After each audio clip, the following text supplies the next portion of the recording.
नए जमाने का पुराना ससुराल। बहू, स्वागत है तुम्हारा हमारे घर में।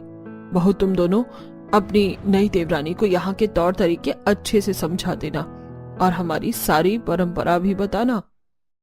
जी माँ जी। दिशा, हम तुम्हें तुम्हारा कमरा दिखाते हैं। कितना बड़ा ससुराल है मेरा। मेरी सास और दोनों जेठानी कितनी अच्छी हैं। कहाँ मैं पहले अपने गरीब छोटे से घर में रहती थी, पर यहाँ तो सुख सुविधाओं की सारी चीज होंगी। अब तो बस मेरी मौज है। आखिर मैं इतने बड़े घर की बहू जो बन गई हूँ। दिशा कुछ सपने लिए अपने ससुराल में आती है और अगली सुबह होते ही सुबह 4 बजे दिशा की जेठानी निशा और आरती उसके कमरे का दरवाजा पीटती हैं। और जब दिशा कमरे का दरवाजा खोलती है तो वो सुबह सुबह अपनी जेठानी को हैवी कपड़े और गहने में देखती है। आज तुम्हारी पहली रसोई है और हमारे घर में सब सुबह के 6 बजे तक नाश्ता कर लेते हैं। और हमारे घर की बहू ऐसे मैक्सी नहीं पहनती। दिन हो या रात, हर वक्त ऐसे हैवी कपड़े और गहने ही पहनना। अब जल्दी से तैयार हो जाओ। दिशा कपड़े लेकर अंदर जाती है और तैयार होकर बाहर आती है और अब भी निशा आरती उसके कमरे के बाहर ही खड़े होते हैं। आप दोनों मेरे कमरे के ही बाहर खड़ी थी? हाँ, क्योंकि हमारा घर बहुत बड़ा है। अगर हम चले जाते तो तुम्हें पता ही नहीं चलता रसोई कहाँ है। अब चलो, लेट हो रहा है और घूंघट भी कर लो। हमारे घर की परंपरा है कि बहू घूंघट में ही रहती है। दिशा अपनी जेठानी के साथ रसोई में जाती है और रसोई में जाते ही रसोई में मिट्टी का चूल्हा, बर्तन, सिलबट्टा और रसोई में फर्श न देखकर हैरान रह जाती है। हम इतने अमीर हैं, इतना बड़ा ससुराल है, फिर हमारी रसोई इतने पुराने जमाने की क्यों है? जमाना बदल गया है, लोगों ने नए तरीके अपना लिए, पर हमारी सास आज भी पुराने ख्यालात की है। हमारे घर में आज भी पुरानी परंपरा चलती आ रही है। अब जल्दी से पहले गोबर से जमीन लीप लो, उसके बाद मिट्टी से मिट्टी का चूल्हा लीप लेना, जब तक मैं और आरती मक्खन और सिलबट्टे पर मसाला पीस रही हैं। क्या मक्खन निकालने के लिए और मसाला पीसने के लिए भी हमें पुराने तौर तरीकों के हिसाब से करना होगा? ये मैं कहाँ आकर फंस गई। करना तो पड़ेगा। पिछले 5 सालों से हम भी करते आ रहे हैं। जो चीज इतने दिनों से हम सह रहे थे, अब तुम्हें भी सहना पड़ेगा। माँ जी यहाँ आए उससे पहले काम पर लग जाओ। न चाहते हुए भी दिशा को अपनी पहली रसोई के लिए सबसे पहले मिट्टी के चूल्हे को लीपना पड़ता है। उसके बाद वो गोबर से पूरी रसोई की जमीन को लीपती है। साथ ही वो कुछ पुराने जमाने की मिट्टी के बर्तन में खाना मिट्टी के चूल्हे पर खाना बनाती है। कितना धुआं हो रहा है। मैंने तो अपने मायके में बस एक दिन मिट्टी के चूल्हे पर खाना बनाया था। हम गरीब थे, पर हमारे घर में भी गैस सिलेंडर था। तुम तो गरीब घर से हो, पर हम तो अमीर घर से हैं। पर फिर भी देखो, हमें यहाँ आकर ये सब करना पड़ रहा है। इतने भारी कपड़े और इतने सारे गहने पहन के मुझसे काम नहीं हो पा रहा। पर आज मेरी पहली रसोई है, पहली रसोई तो करनी ही पड़ेगी। भारी कपड़े, खाने पहने रहने की वजह से दिशा को खाना बनाने में काफी तकलीफ होती है। कुछ देर में खाना बनाकर सभी घर वालों के लिए नाश्ता परोसती है। दीदी, सब आ गए हैं, हम भी साथ में बैठ जाते हैं, सब साथ में ही खा लेंगे। भाभी, आप दोनों ने अपनी प्यारी देवरानी को बताया नहीं क्या कि बहू यहाँ सबके खाने के बाद खाती है? काजल, छोटी बहू पर क्यों नाराज हो रही हो? कुछ संस्कार तो मायके में माता पिता को भी देने चाहिए था ना। बहू हमारे खाने के बाद ही तुम खाओगी और तुम दोनों अलग थाली में नहीं खाओगी। तुम्हारे पति जिसमें खा रहे हैं उसी में खाना होगा। मुझे अब से अपने पति का झूठा खाना पड़ेगा। झूठा खाने से तो मेरे मुंह में छाले हो जाते हैं। ससुराल आते ही अपनी ससुराल की पुरानी परंपराओं को देखकर दिशा काफी परेशान हो जाती है। सभी के खाना खाने के बाद तीनों बहुएं अपने पति का छोड़ा हुआ खाना खाने के लिए बैठती हैं। अरे, इतना मुंह क्यों बना रही हो? देवर जी ने तो खाना छोड़ा है, खा लो। 1 दिन 2 दिन अच्छा नहीं लगेगा, फिर धीरे धीरे आदत हो जाएगी। हमारी तरह जल्दी खा लो। उसके बाद हमें मिट्टी के बर्तन में दही जमानी है, मक्खन भर के रखना है और अचार भी बनाना है। पर अचार तो बाहर से ला सकते हैं। भला अभी के टाइम पर घर में कौन मक्खन और घी बनाता है? हमने तुम्हें बताया था ना, नए जमाने में भी हमारा ससुराल पुराना है। जब ससुराल में कदम रखा तो कितने सारे सपने देखे थे, पर सुबह होते ही सारे सपने टूट गए। जो दिशा ससुराल आकर बहुत खुश थी, वो एक ही दिन में परेशान हो जाती है और भारी कपड़े गहने पहनकर अपनी दोनों जेठानी के साथ घर के सारे काम करती है।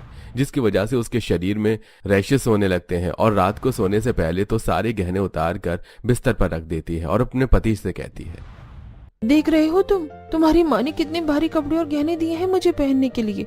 इतने गहने और कपड़े पहनने की वजह से मुझे रैशेस हो गए हैं। तुम कल अपनी माँ से कहना कि मैं इतने भारी कपड़े और गहने नहीं पहनने वाली। दिशा, यह हमारी घर की पुरानी परंपरा है, मैं इसमें दखल नहीं दे सकता। तुम मेरी पति हो, अगर तुम नहीं समझोगे तो कौन समझेगा। मैं तुम्हारी परेशानी समझ सकता हूं, पर मैं क्या करूं, मैं भी मजबूर हूं। सूरज भी अपनी बीवी की मदद करने से मना कर देता है। इसी तरह कुछ दिन बीत जाते हैं और दिशा अपनी दोनों जेठानी की तरह सुबह 4 बजे उठती है और सबसे पहले रसोई की लिपाई करते सिलबट्टा पर मसाला पीसती है, हाथों से मक्खन, मलाई और घी बनाती और मिट्टी के चूल्हे पर खाना बनाती और सबको खाना खिलाकर सबसे आखिरी में खाना खाती।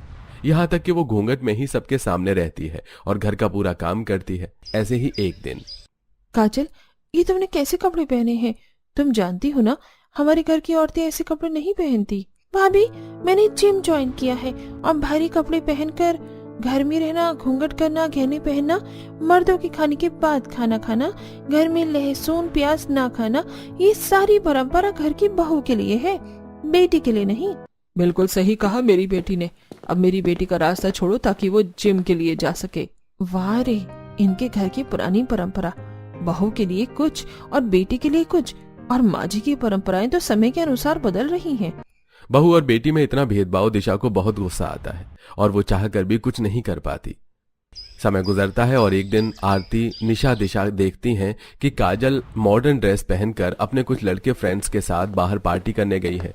दिशा भी डरते हुए अपने सास ससुर से कहती है, अगर ननद जी ऐसे मॉडल कपड़े पहनकर बाहर जा सकती हैं, तो क्या हम घर में हल्के कपड़े नहीं पहन सकते?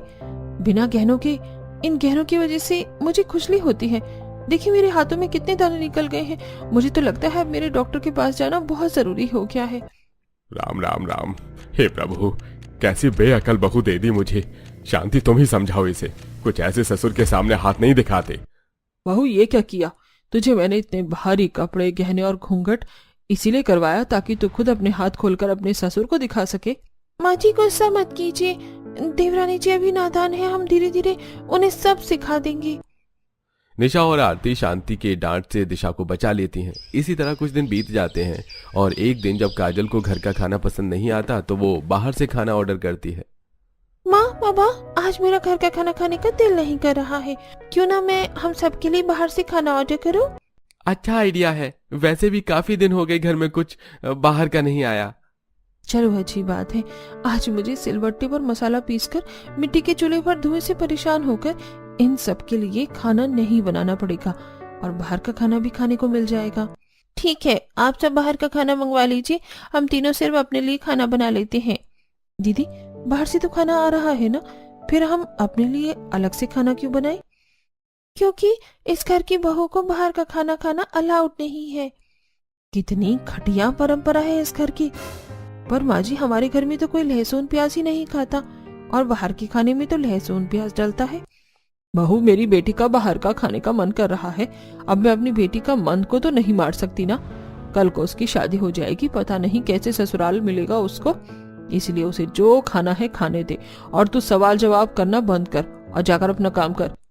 मुंह बनाकर दिशा अपनी दोनों जेठानी के साथ रसोई में जाती है, जहां वो लोग फिर से रसोई को अच्छे से साफ सफाई करते हैं और बेचारी दिशा सिलबट्टे पर मसाला पीसती है और मिट्टी के चूल्हे पर अपनी दोनों जेठानियों के साथ खाना बनाती है। इस घर में बहू के साथ तो नाइंसाफी हो रही है, मैं सूरज से बात करूंगी। कोई फायदा नहीं है बात करने का, हमारे पति भी अपनी माँ के खिलाफ नहीं जाते। ऐसे अमीर घर में शादी करने से अच्छा हम किसी गरीब घर की बहू बनती।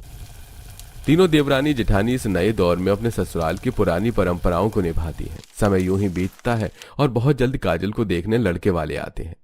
बहू, तुम तीनों मेहमानों के सामने मत आना और जब मैं कहूँ तब घूंघट में खाना लेकर आना। अब जाओ, जाकर रसोई में काम करो। माँ जी, आपने कहा था कि आप दिशा के लिए दवाई मंगवा देंगी, उसे दवाई दे दीजिए, उसके शरीर में दाने बढ़ते जा रहे हैं। इस वक्त घर में मेहमान आ रहे हैं, बहू को बोलो एक दिन और बर्दाश्त करे। आशा बार बार बोलने पर भी अपनी बहू का दुख नहीं समझती और वो तीनों भरी गर्मी, भारी कपड़े पहने और घूंघट में पूरा दिन रसोई में बस काम करती हैं। कुछ ही देर में लड़के वाले रिश्ता पक्का करके चले जाते हैं और बहुत जल्द काजल की शादी हो जाती है। दीदी अब आएगा मजा जब हमारी ननद भी अपने ससुराल में भारी कपड़े, गहने और घूंघट में रहेगी। मुझे नहीं लगता दिशा, तुमने देखा ना शादी में बस हम 3 ही देवरानी जिठानी इतने भारी कपड़े, गहने और घूंघट में थी। हमने शादी एंजॉय भी नहीं करी, पर काजल के ससुराल वाले कितने मॉडर्न कपड़े पहन कर आए थे। काजल के जाने से तीनों देवरानी जिठानी काफी खुश होती हैं, क्योंकि वो चाहती थी कि काजल के साथ भी वैसे ही हो जो ये तीनों बर्दाश्त कर रही हैं। पर काजल अपने ससुराल में भी काफी खुश होती है। इसी तरह कुछ दिन बीत जाते हैं और काजल अपने पति के साथ अपने मायके आई है। आइए दामाद जी बैठिए, बहू जरा मेरे दामाद के लिए कुल्हड़ वाली चाय तो लेकर आना। सुनो शांति, जरा अंदर जाकर तीनों बहू को समझा दो दामाद जी के सामने ना आए, और आए भी तो दूर ही रहे, और घर में उन्हीं के पसंद का खाना भी बनवाना। अजी आप चिंता मत कीजिए, मैंने तीनों बहू को पहले से ही समझा दिया है। बड़ी बहू तो तवेला गई है दूध लेने। माँ, काजल ने मुझे बताया आप लोग लहसुन प्याज भी नहीं खाते, इसलिए मैं यहाँ 1 घंटे भी नहीं रुक सकता, क्योंकि मुझे तो रात को नॉनवेज खाने की आदत है। आप फिक्र मत कीजिए दामाद जी, हम लोग नॉनवेज नहीं खाते तो क्या हुआ, आप अपने कमरे में नॉनवेज खा लेना, हम बाहर से मंगवा देंगे। अपनी बेटी दामाद को खुश करने के लिए विनोद घर में नॉनवेज लाने की परमिशन दे देता है। ये देख सभी हैरान हो जाते हैं। कुछ ही देर में दिवाकर नाक बंद करके अपने जीजा के लिए नॉनवेज लाता है, जिसे काजल का पति अपने कमरे में ही खाता है और अगले दिन जाने की आज्ञा लेता है। यहाँ आकर बहुत अच्छा लगा, आप लोगों ने बहुत ख्याल रखा मेरा। अब 1 महीने के लिए काजल को छोड़कर जा रहा हूँ, मेरी बीवी का ख्याल रखिएगा। हाँ हाँ जीजा जी, आपकी बीवी हमारी भी बहन है, फिक्र मत कीजिए। अरे दीदी, हमने तो सोचा था शादी के बाद इससे हमारा पीछा छूटेगा, पर ये तो 1 महीने और यहीं रहेगी। अब तो हमें कोई तिगड़म लगाना ही पड़ेगा। काजल के यहाँ रुकने से तीनों बहू काफी परेशान हो जाती हैं। वे तीनों आपस में बात कर ही रही होती हैं, तभी शांति अपनी बहू से कहती है, मेरा पूरा घर अशुद्ध हो गया। बहू, तुम तीनों मिलकर आज ही पूरा घर अच्छे से साफ करो, गंगा जल से रसोई और सारे कमरे को शुद्ध करो, और सारे बर्तन, कपड़े, तकिया, बिस्तर सब अच्छे से साफ करना। पर माँ जी, नंदोई जी ने तो सिर्फ कमरे में नॉनवेज खाया था, हम क्या सिर्फ एक कमरा ही साफ कर दें? भाभी, इतनी कामचोरी अच्छी नहीं, माँ ने जो कहा है उस पर ध्यान दो। शांति के कहने पर बेचारी तीनों बहुएं काम पर लग जाती हैं। सबसे पहले वो घर के सारे सामानों को एक एक करके धोती हैं, फिर हाथों से तकिया, कवर, चादर, सारे कपड़े घर में रखा कर एक सामान अच्छे से साफ करती हैं। इसके बाद घर की दीवारों को चमकाती हैं, फिर तीनों बहू मिलकर पूरे घर की सफाई करती हैं। ये सब देख उनके पतियों को बहुत बुरा लगता है। हम कितने लाचार पति हैं, हम तुम्हारे लिए कुछ नहीं कर पा रहे। अगर आप तीनों हमारा साथ दे तो बहुत कुछ कर सकते हैं, पर दिशा, हमारे पति क्या ही कर सकते हैं? दीदी, मेरी माँ ने मुझे एक घरेलू नुस्खा बताया था, हल्दी और चंदन का लेप लगाने से मेरे रैशेस की प्रॉब्लम कम हो गई है। पर मैं इसी का फायदा उठाऊंगी और माँ जी से झूठ बोलूंगी कि मेरी बहुत तबीयत खराब है। सूरज, तुम मुझे हॉस्पिटल के बहाने मेरे मायके ले जाना, और दीदी, आपकी नानी बहुत बूढ़ी है, यही सही समय है उनको अस्पताल भेजने का। और आरती दीदी, आप अपना पैर तोड़ लीजिए, सिर्फ घर वालों की नजरों में। दिशा का आइडिया सभी को पसंद आता है और आरती अपनी सास से कहती है, माँ जी, मेरी नानी बहुत बीमार है, उनकी आखिरी इच्छा है मुझसे मिलना। मुझे कुछ दिनों के लिए मेरी नानी के पास जाने दीजिए। माँ, जाने दो, घर में 2 और भाभी है तो। कोई बात नहीं बहू, मैं सुमित से कहूंगा, वो तुम्हें छोड़ आएगा। आरती झूठ बोलकर कुछ दिनों के लिए अपने मायके चली जाती है, और उसके जाते ही अगले दिन जानबूझकर निशा जीने से गिरने का नाटक करती है। मेरा पैर, इस घूंघट की वजह से मैं सही से सीढ़ियां नहीं देख पाई और गिर गई। हाँ, लगता है माँ जी मेरा पैर टूट गया है। माँ, निशा को अस्पताल ले जाना बहुत जरूरी है, घर में दिशा है ना, वो सब संभाल लेगी। कुछ ही देर में निशा पैरों की पट्टियां करके आ जाती है। ये देख शांति और काजल परेशान हो जाती हैं, और अगली सुबह होते ही वो लोग देखते हैं कि आज सुबह का नाश्ता नहीं बना। और जब वो लोग दिशा के कमरे में जाते हैं तो सूरज सबसे कहता है, पता नहीं माँ, भगवान क्या चाहता है, पर कल रात से दिशा ने आंखें नहीं खोली हैं। भारी कपड़े और गहने पहनने की वजह से उसके पूरे शरीर में रैशेस हो गए हैं। मुझे लगता है उसी की वजह से वो बीमार हो गई है। मुझे परमिशन दीजिए, मैं अपनी बीवी को अस्पताल ले जाऊं, वरना वो मर जाएगी। नहीं नहीं बेटा, बहू को कुछ नहीं होना चाहिए, तू उसे अस्पताल ले जा। तीनों बहू के ऊपर एक साथ मुसीबत आ गई, अब घर का काम और हमारी देखभाल कौन करेगा? तुम दोनों माँ बेटी हो तो, और वैसे भी 2-3 दिन की ही तो बात है। देखो मुझे बहुत भूख लग रही है, आप जाकर नाश्ता बना दो। विनोद के कहने पर शांति और काजल रसोई में जाती हैं, और पूरा रसोई बिखरा देख शांति काजल से कहती है, रसोई कितना बिखरा हुआ है। काजल, मैं मिट्टी से चूल्हा लीप रही हूँ, तू गोबर से रसोई लीप ले। माँ, मैं गोबर का हाथ नहीं लगाने वाली, ऐसे ही रसोई में झाड़ू लगा देते हैं और खाना बना लेते हैं। अच्छा ठीक है, मैं बाहर से लकड़ियाँ लेकर आ रही हूँ, तब तक तू सिलबट्टे पर मसाला पीस ले। क्या मैं सिलबट्टे पर मसाला पीसूं? माँ, मेरे ससुराल में मिक्सी है, बाहर से सब कुछ पका पकाया आता है, मुझे बस गर्म करना होता है। मेरी बस की नहीं है इतनी मेहनत करना। एक काम करो, बाहर से मसाले मंगवा लो। शांति की उम्र हो चुकी थी और काजल पुरानी परंपराओं को निभाना नहीं चाहती थी, इसलिए शांति बाहर से मसाले मंगवा लेती है और खुद घर में खाना बनाती है। तो वहीं खाते हुए विनोद, सूरज, दिवाकर शांति से कहते हैं, माँ, आज रोटी सूखी है, तुमने आज मक्खन नहीं निकाला क्या? जो मिल रहा है खा ले। तेरी माँ के शरीर में अब इतनी ताकत नहीं रही कि वो सुबह उठकर तबेला जाए, दूध लेकर आए, उसे गर्म करे, छाछ बनाए, मक्खन निकाले, घी दही मटके में जमाए। भैया, जो खाने को मिल रहा है ना, खा लो, वो भी नहीं मिलेगा। शांति और काजल की बात सुनकर सूरज और बाकी लोग चुपचाप खाना खाते हैं। इसी तरह कुछ दिन बीत जाते हैं और अब काजल को अपनी माँ के साथ पूरे घर का काम और रसोई को संभालना पड़ता है, जिससे काजल परेशान हो जाती है और एक दिन बाहर से खाना मंगवाती है। अरे शांति, मैंने तुम माँ बेटी से कितनी बार बोला है, खुद के लिए बाहर का खाना मंगवाया करो, मेरे लिए नहीं। मैं लहसुन प्याज वाला खाना नहीं खाता। सुनिए जी, मैं थक जाती हूँ घर के काम करके। आपकी बेटी को कुछ बोलो तो नाटक करती है, खाना न बनाना पड़े, इसलिए किसी ने बाहर से खाना मंगवाया है। काजल, 1 महीने के लिए तो आई है, क्या तू इतना भी नहीं कर सकती? माँ, पापा, मेरी नई नई शादी हुई है, मेरे कहने पर आपके दामाद मुझे यहाँ छोड़कर तो चले गए हैं, पर मेरा यहाँ ज्यादा दिन रुकना सही नहीं, लोग क्या कहेंगे। और रही खाने की बात, मैंने आज से पहले कभी भी रसोई में कदम नहीं रखा। वो तो शुक्र मनाओ जो बाहर का खाना आ रहा है, ये भी सही है, कम से कम आप लोगों को मैं खाने को तो दे रही हूँ। अरे बेटी, तू नाराज क्यों होती है? तू तो जानती है तेरी तीनों भाभी की हालत क्या है। कुछ दिन और रुक जाओ, जैसे ही तीनों बहुएं ठीक हो जाएंगी तुम चले जाना अपने ससुराल। पापा, वो तो भाभी है जो पता नहीं कैसे आज के जमाने में 100 साल पुरानी परंपरा झेल रही हैं। बेचारी मेरी भाभी भूखी रहती हैं, पर फिर भी घर के लोगों को खाना खिलाने के बाद खाना खाती हैं, गोबर से घर लीपती हैं, चूल्हा लीपती हैं, मिट्टी के बर्तनों में सामान रखती हैं, मिट्टी के चूल्हे पर खाना बनाती हैं। मेरे बस की नहीं है ये सब करना, अपनी बहू से ही करवाना। मैं तो चली अपने ससुराल, वहाँ तो सब कुछ इलेक्ट्रॉनिक है और नौकर चाकर भी हैं। यहाँ मैं नौकरानी की तरह काम करूं, इससे अच्छा है कि मैं अपने ससुराल में बैठकर आराम करूं। जा बेटी, तू जा, बिल्कुल सही कह रही है तू। मैंने अपनी बहू के बारे में नहीं सोचा, शायद इसीलिए भगवान मुझे ये दिन दिखा रहा है। शांति को अपनी गलती का एहसास हो जाता है, तो वहीं काजल भी काम के डर से अपने ससुराल चली जाती है।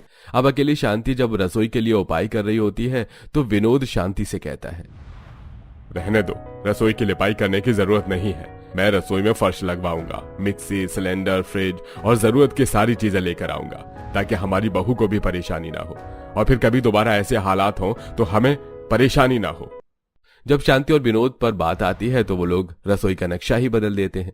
कुछ दिनों बाद आरती अपने ससुराल आती है, तो वहीं निशा भी अपने पैरों की पट्टी खोल लेती है और दिशा भी घर आती है और उनके आते ही शांति अपने हाथों से तीनों का घूंघट हटा देती है।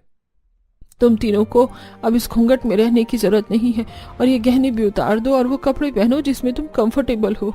हाँ बहू, हैरान होने की जरूरत नहीं है। तुम्हारी गैर मौजूदगी में हम समझ में आया कि तुम तीनों पर क्या बीत रही है, इसलिए तुम तीनों के लिए एक सरप्राइज है। तुम तीनों रसोई में जाओ। तीनों बहू रसोई में जाती हैं और मॉड्यूलर किचन देखकर काफी खुश होती हैं। दीदी, कहीं मैं सपना तो नहीं देख रही? दिशा, ये सपना नहीं, हकीकत है। बहू, अब तुम्हें काम करने की कोई परेशानी नहीं होगी। हमने चिमनी भी लगा दी है, ना धुआं ना ही चौका, और मसाले पीसने के लिए मिक्सी है, और अब तुम्हें घर में मक्खन, घी, दही बनाने की जरूरत नहीं है। ये सब हम बाहर से मंगवाएंगे। थैंक यू सो मच माँ जी, आज मुझे लग रहा है कि मैं सच में अमीर घर की बहू हूँ। मुझे तो सारी खुशियां ही मिल गई।